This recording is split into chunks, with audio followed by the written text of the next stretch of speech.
Bonjour tout le monde, j'espère que vous allez bien. Bienvenue à nouveau sur la chaîne d'Alliance en Éducation. Dans la vidéo d'aujourd'hui, nous allons parler des études au Canada pour l'année 2025. Vous savez, il y a eu pas mal de changements en ce qui concerne l'immigration au Canada, mais immigrer au Canada comme étudiant, c'est toujours possible.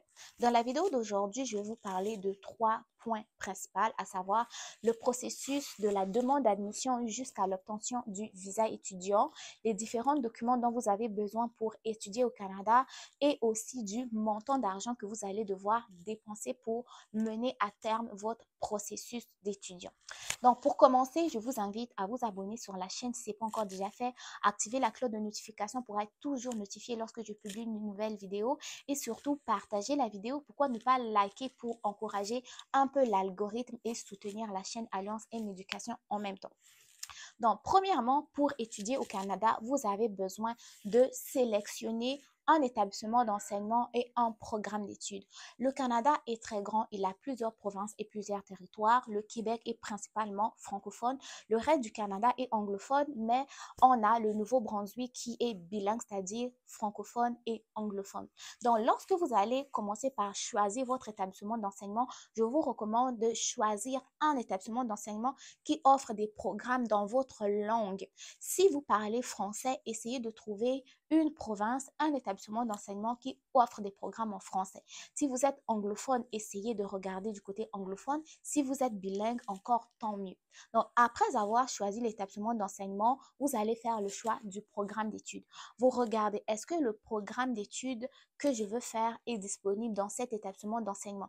Ce qui pourrait ne pas être le cas dans, par exemple, vous voulez étudier la mécanique, il n'est pas disponible dans l'établissement que vous voulez, essayez de regarder s'il est disponible dans un autre établissement de la même province, par exemple. OK? Donc, deuxièmement, vous choisissez un établissement, vous choisissez un programme d'études. Après avoir choisi le programme d'études, vous allez entamer la procédure de demande d'admission. La demande d'admission, ce n'est pas une inscription. Vous manifestez une volonté à un cégep, à un centre de formation professionnelle et même à une université que vous voulez étudier dans leur programme d'études. Là, vous allez devoir aussi regarder c'est quoi les conditions d'admission. Est-ce que pour avoir une admission dans ce programme, j'ai besoin d'avoir telle moyenne, j'ai besoin de passer un test de langue, j'ai besoin de soumettre tous mes bulletins, par exemple, du lycée. Est-ce que j'ai besoin de soumettre mon diplôme? Est-ce que j'ai déjà le diplôme disponible avec moi? Et aussi, vous allez devoir vérifier c'est combien les frais de demande d'admission. Parce que l'admission au Canada n'est pas gratuite, que ce soit au Québec et dans d'autres provinces, vous allez devoir payer les frais de demande d'admission et ce sont des frais qui ne sont pas remboursables. Si à un moment donné, votre demande d'admission est refusée, ces frais-là ne vous seront pas remboursés. Vous devez être sûr du programme dans lequel vous voulez soumettre une demande d'admission. Les frais vont être différents. Dans les collèges privés, ils sont autour de 250 $. Au niveau des cégeps, c'est autour de 82-85 $. Et dans les universités, c'est autour de 120 $. Là, je parle plus au niveau de la province du Québec, mais dans d'autres provinces, les frais peuvent différer. Une fois que vous avez soumis votre demande d'admission, vous allez attendre d'avoir une réponse. Ça se pourrait qu'en attendant la réponse de votre admission, votre école vous demande de payer la moitié des frais de scolarité ou la totalité de la première année de scolarité. Ça, c'est quelque chose qui est à la mode un peu depuis l'année 2024. Les universités et les cégeps commencent à exiger aux étudiants étrangers de payer la moitié ou la totalité des frais de scolarité pour être sûr qu'une fois qu'ils seront acceptés, ils vont être capables de payer leurs frais de scolarité. Ces frais-là, normalement, sont censés être remboursables si l'admission est refusée ou si plus tard, le permis d'études est refusé à l'étudiant. L'école a l'obligation de lui rembourser la totalité de ses frais de scolarité. Une fois que votre demande d'admission, on espère, a été acceptée, si vous êtes au Québec, vous allez entamer la demande du CAQ, soit Certificat d'acceptation du Québec. Le CAQ coûte autour de 124 $ et les délais de traitement sont autour de 25 jours ouvrables selon le site du MIFI. Mais compte tenu de plusieurs raisons que nous ne savons pas, la durée de traitement du CAQ peut prendre des mois et des mois. Pour savoir ce qu'il en est de votre demande de traitement de CAQ, si ça a dépassé plus de 25 jours ouvrables, c'est mieux de contacter directement le MIFI pour savoir ce qui se passe. OK? Mais sinon, le délai de traitement est autour de 25 jours ouvrables. Quand je parle de 25 jours ouvrables, c'est sans compter les congés. On ne compte pas les congés et les week-ends, ok? Quand je parle des congés, c'est plutôt les congés du week-end, c'est-à-dire samedi et dimanche, ça ne compte pas. Donc, une fois que vous avez fait vos demandes de CAQ pour les personnes qui sont au Québec, votre CAQ devrait faire office de ce qu'on appelle la lettre d'attestation provinciale parce que c'est le document qui vient tout de suite après la demande, la lettre d'admission officielle. Pour les autres provinces, vous devez communiquer avec votre établissement d'enseignement pour savoir la démarche pour l'obtention de la lettre d'attestation provinciale ou lettre d'attestation territoriale. Ce document a été ajouté autour de l'année 2024. Dans les années antérieures, on n'avait pas besoin de lettre d'attestation provinciale ou territoriale pour demander le permis d'études. Mais désormais que vous soyez au Québec ou hors Québec, après avoir obtenu une lettre d'admission officielle, vous devez avoir à tout prix une lettre d'attestation provinciale si vous étudiez dans une province ou lettre d'attestation territoriale si vous étudiez dans un territoire avant de soumettre votre demande de permis d'études. En ce qui concerne la lettre d'attestation provinciale ou territoriale, elle est censée être gratuite. Vous n'avez pas besoin de dépenser de l'argent.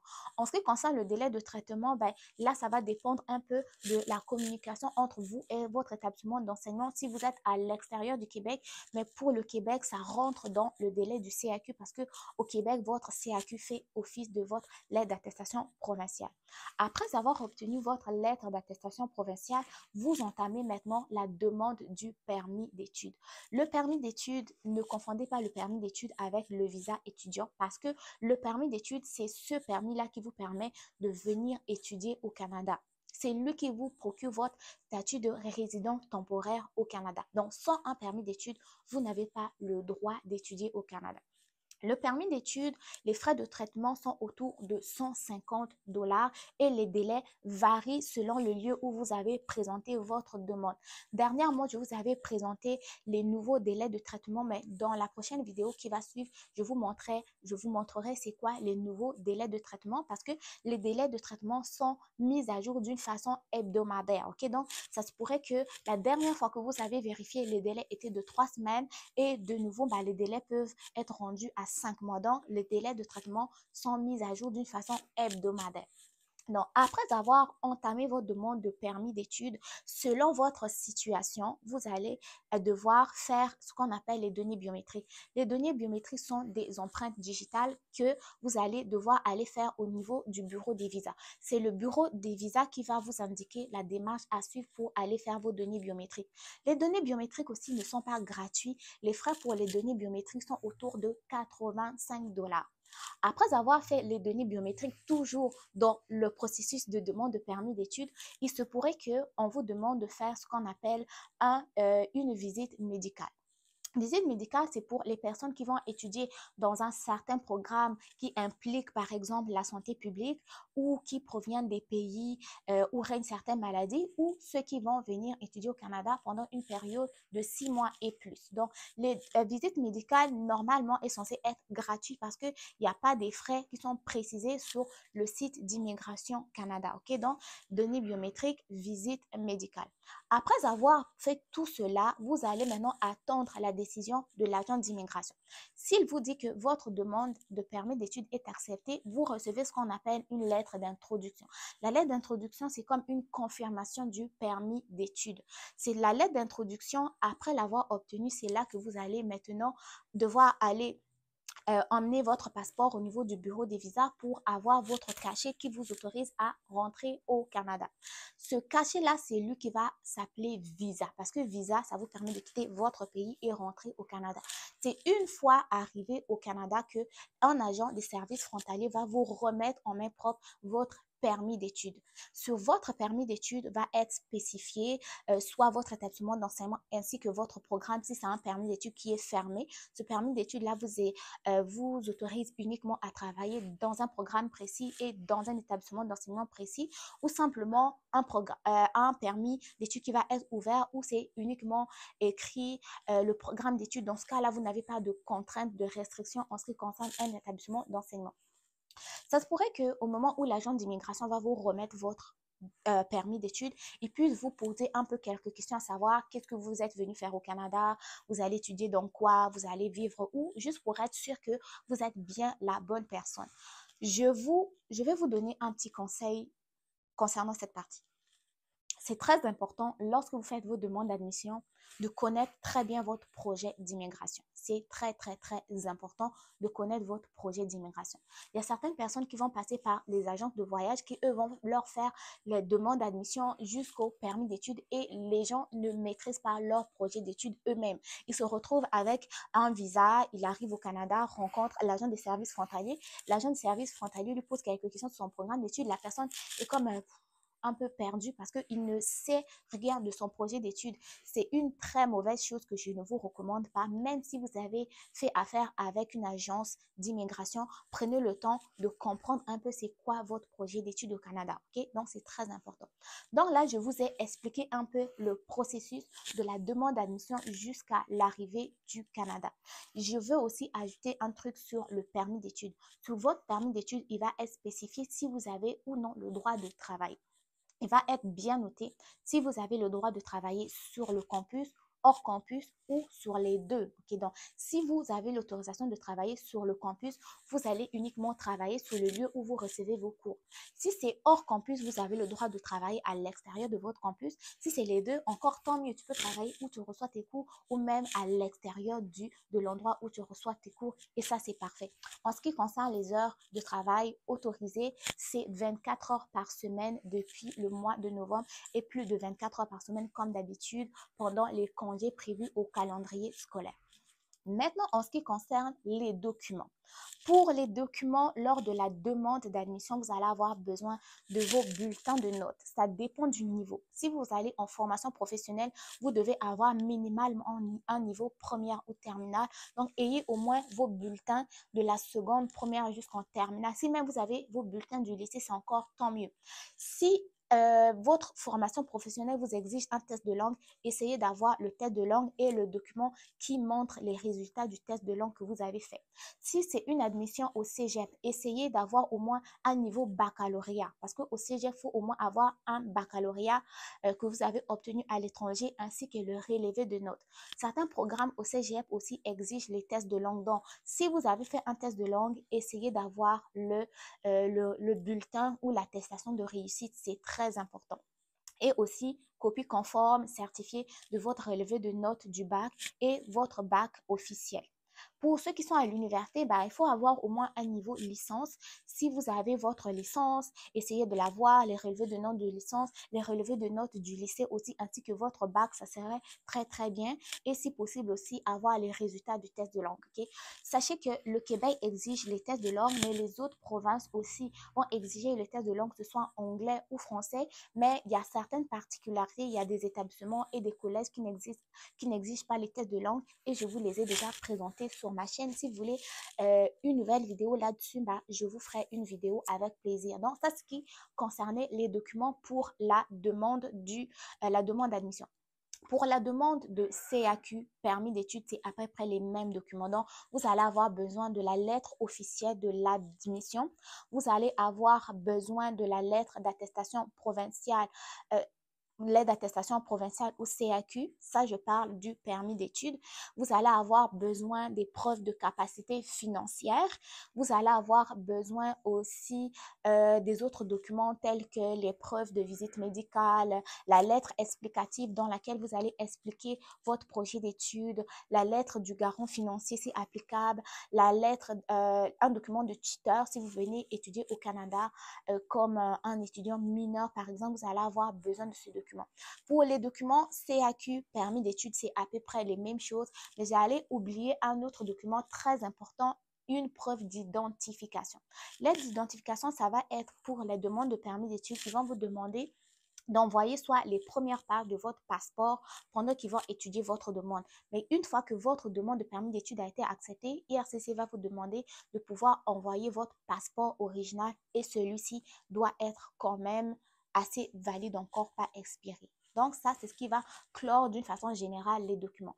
En ce qui concerne le montant que vous allez devoir débourser de la demande d'admission qu'à l'obtention de votre permis d'études, ça commence premièrement par les frais de demande d'admission, soit 250 $ pour les collèges privés, autour de 300 $ pour la formation professionnelle, 82 à 83 $ environ pour le collège et non, pour les cégep et autour de 120 $ pour les universités.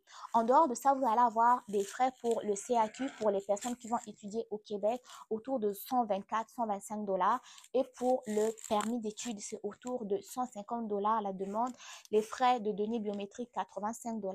Pour les frais de visite médicale, ils n'ont pas précisé de montant précis sur le site de IRCC. Donc, ça, c'est en général tout ce que vous devez savoir en ce qui concerne la démarche pour étudier au Canada en 2025.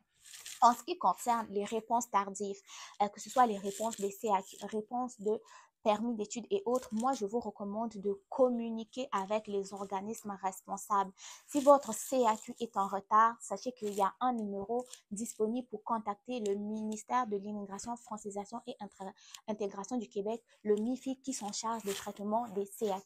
Si c'est pour votre permis d'études qui est en retard, il y a un moyen de communiquer avec IRCC, c'est ce qu'on appelle le formulaire web et je vous ai déjà présenté une vidéo là-dessus sur ma chaîne. Si c'est les demandes d'admission eux-mêmes qui sont en retard, veuillez communiquer avec votre centre de formation professionnelle, votre cégep, votre université, votre collège ou je ne sais pas quel autre établissement d'enseignement. Communiquez avec eux, ils vous répondent. N'hésitez pas à leur poser des questions sur votre demande d'admission. Si jamais vous remarquez que votre admission approche et que rien n'a encore avancé en ce qui concerne votre procédure d'immigration, vous n'avez pas de CAQ, vous n'avez pas de permis d'études, la rentrée approche, moi je vous recommande de communiquer premièrement avec IRCC grâce au formulaire web pour savoir ce qu'il en est du traitement de votre permis d'études et aussi contacter votre établissement d'enseignement pour voir si c'est possible d'envisager un report de session. Si c'est possible, si vous deviez commencer par exemple en janvier et que vous n'avez toujours pas de CAQ, sachez que pour le permis d'études, ça va encore prendre du temps. Essayez de contacter votre école pour savoir si vous pouvez commencer en automne. Ok, donc c'est très important de communiquer. Et aussi très important de connaître à tout prix son projet d'études. Je vais terminer la vidéo en vous donnant un conseil, en vous disant que l'immigration a ralenti un peu la réception des résidents temporaires au niveau des étudiants, des travailleurs aussi, mais c'est pas, ils n'ont pas arrêté complètement. Si vous êtes bilingue, vous êtes francophone, vous êtes anglophone, sachez qu'il y a des établissements d'enseignement qui existent hors Québec qui enseignent en français. Je vous ai déjà présenté des collèges et des universités à l'extérieur comme l'université Laurentienne. Allez regarder le CCLNB, allez regarder c'est quoi les différentes formations qui sont disponibles en français mais hors Québec. Vous savez, le Canada est grand, il n'y a pas que le Canada, il y a plusieurs pays dans le monde aussi qui ouvrent des portes aux étudiants étrangers. Si votre projet d'études n'aboutit pas au Canada, ben moi, ça me fait plaisir en ce moment. Je suis en train de travailler à vous faire des vidéos aussi pour essayer d'envisager les études à l'étranger, pas nécessairement au Canada. Dans les vidéos qui vont suivre, je vais vous présenter des universités avec des frais de scolarité moins élevés et des possibilités de bourse pour les étudiants étrangers. Donc, restez connectés sur la chaîne. Je vais continuer quand même d'aborder les études au Canada. Les prochaines vidéos vont venir sur les bourses, bourses disponibles pour l'année 2025, ainsi que des vidéos pour les formations gratuites en français en ligne et aussi des universités à l'extérieur du Canada qui ouvrent les portes aux étudiants étrangers. Prenez soin de vous. Bon succès dans vos différentes démarches. Merci d'être toujours connectés sur Alliance et Éducation. Je vous dis à très bientôt pour une nouvelle vidéo. Bye bye.